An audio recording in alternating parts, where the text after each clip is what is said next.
Hello, my name is Peter Lavers and welcome to the Customer Centricity Corner brought to you by Customer Attuned Limited. In this series, I'm discussing the why, the how and the what of customer centricity in the business-to-business sector. What is it? Why does it matter? And how can B2B benefit from being more customer-centric? Our subject today is the importance of listening to your customers. And I'm delighted to introduce Rachel Waterfield from Voestalpine Metsec PLC. Rachel is the Customer Insight Manager at Metsec, which is one of those huge companies that not many people have heard of, but they're a B2B business providing products and expertise for the construction and manufacturing industries. Rachel, welcome and thank you for joining us. Our subject today, voice of the customer, it's called lots of different things. You might think that that's a given for a company wanting to be customer centric. But in my experience, there's a big difference between doing surveys and actually really listening to customers and what they're saying. What's your perspective on this, and what examples have you encountered as a professional in this field?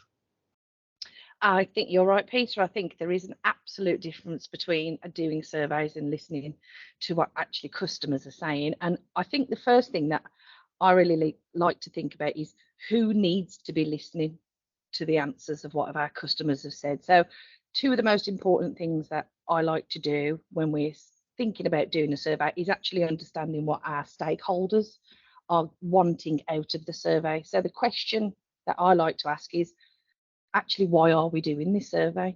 Are we doing it to protect income? Are we doing it to income generation? Or are we looking at it for something cost reduction? So really trying to listen to our stakeholders and say, what do you think is going to happen here? Why are we doing this survey?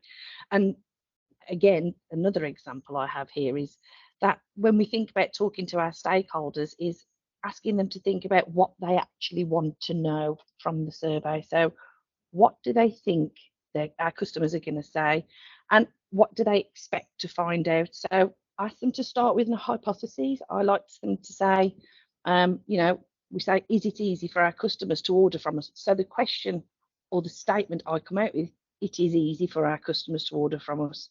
Then we work backwards and then build our questions around that, because that's actually what we want to know.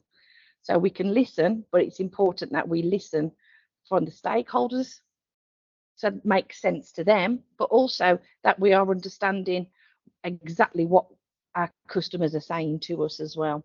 Another thing that I like to add in is to think about who we're asking.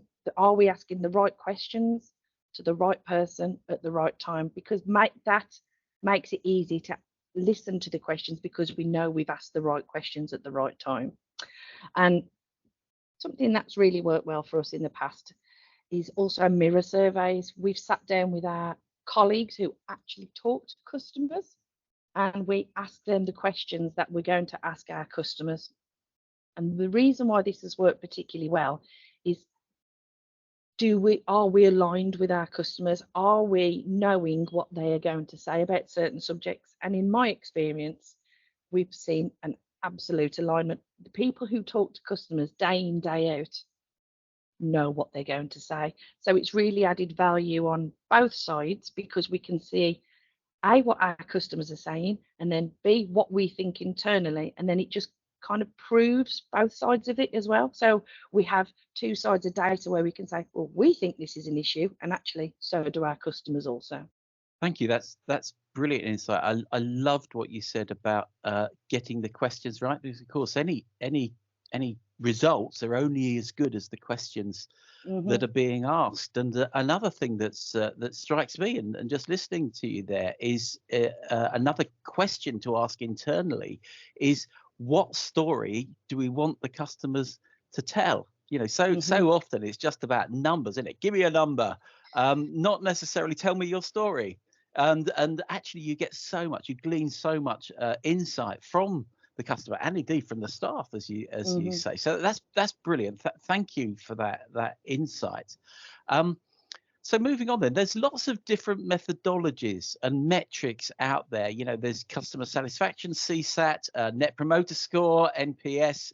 Some people may not be as familiar with CES, which is the customer effort score.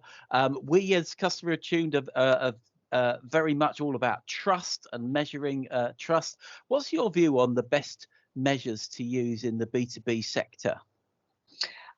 I like all of those metrics. I think they're all very, very valuable. And I think it's always good to measure loyalty. I always think it's good to measure satisfaction, and especially effort. I really like the effort score. And I think for me, the effort score is a very good indicator very quickly, because I always give the example of Amazon. There's plenty of things that people don't like about Amazon, etc. And we could go into it, but we won't.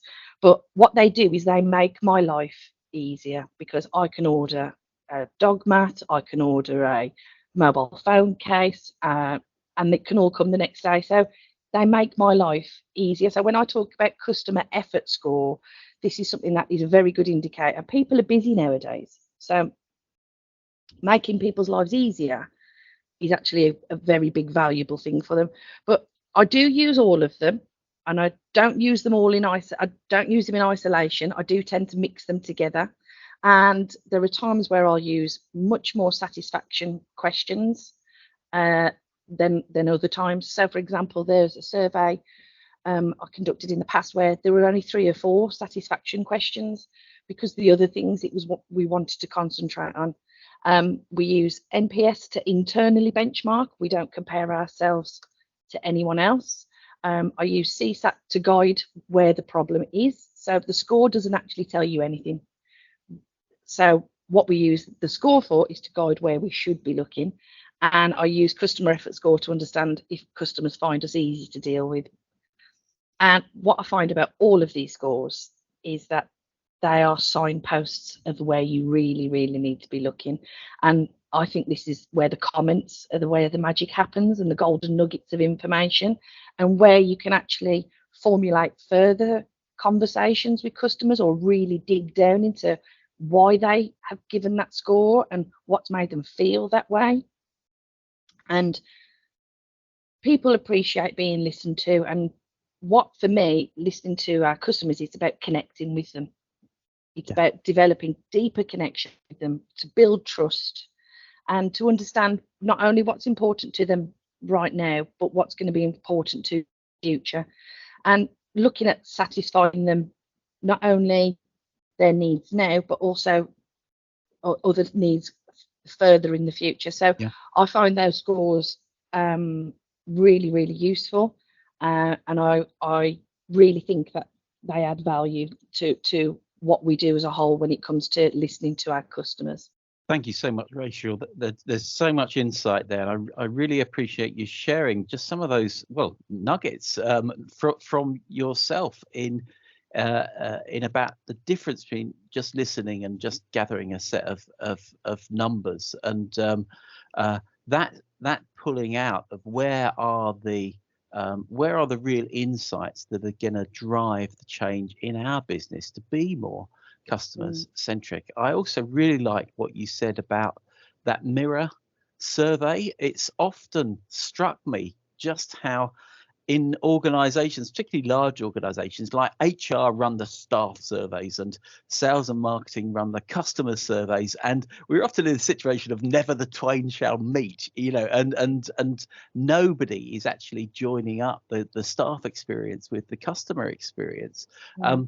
Our work on B2B trust, which is led by my colleague Dr. Mark Hollyoak, that confirms that trust is multi-layered, and it's two-way, both within and across customer supplier relationships, and a kind of a silver bullet, one number kind of metric just doesn't reflect that complexity, and interpersonal relations and connections that need to be made. I think, therefore, to be truly customer centric, we need to think systemically and actually join up, and that's our role as the people Mhm. championing customer centricity, to be joining up the internal and the external customer staff experience, and of course all with an ultimate aim of building sustainable and mutually beneficial and profitable B2B relationships. And I think That makes sense that's to what's you? absolutely. And I was just going to say one thing that really was valuable for us was our colleagues internally, what the scores of what our customers were saying. So you could see as we were giving the feedback, or as you give the feedback to them, that they value the fact that we've told them what was said, and actually their thoughts and feelings are just as valid as our customers, because that's how we're going to resolve it, by the people who are doing this and talk to customers day to day. Yeah. Thank you for that, and thank you again for your time to share your insight with us. That concludes our discussion today.